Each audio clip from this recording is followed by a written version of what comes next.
सर्व किसान समाज ने शनिवार सुबह से रेल रोको आंदोलन शुरू किया। करीब 5000 किसान रेलवे ट्रैक पर बैठने की तैयारी कर रहे।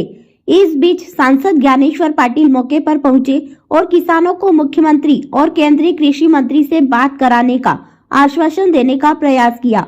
सांसद ज्ञानेश्वर पाटिल किसानों से मिले और प्रदेश सरकार के कृषि मंत्री ऐंदल सिंह कंसाना से फोन पर बातचीत करवाई। किसानों ने मुख्यमंत्री और केंद्रीय कृषि मंत्री शिवराज सिंह चौहान से बात कराने की मांग की, लेकिन सांसद पाटिल सीधे संपर्क नहीं करवा पाए।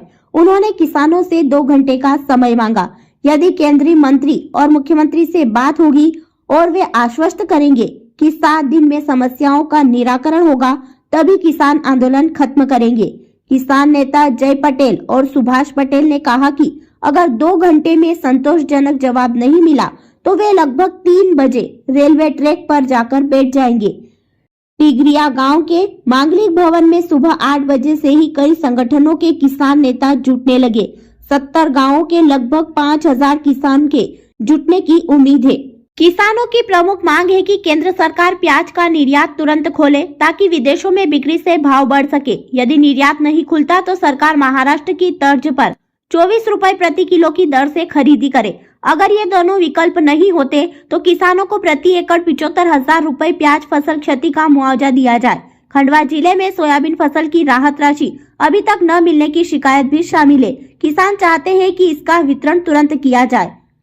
किसानों के आंदोलन को लेकर खंडवा एसपी मनोज कुमार राय ने कहा कि रेलवे ट्रैक की सुरक्षा के लिए सिविल के साथ आरपीएफ, जीआरपी के स्थानीय और बाहर से बल बुलाए गए हैं। रेलवे ट्रैक एरिया में किसानों के प्रवेश को प्रतिबंधित किया गया है। किसान संगठनों को इस बात से अवगत करा दिया गया है। सुरक्षा के पुख्ता इंतजाम किए गए हैं। मंडी में किसानों को 4 रुपए किलो में भी खरीदार नहीं मिल रहे। यही नहीं, अच्छी किस्म का प्याज भी 8 रुपए किलो में बिक रहा है। किसानों की लागत भी नहीं निकल पा रही है।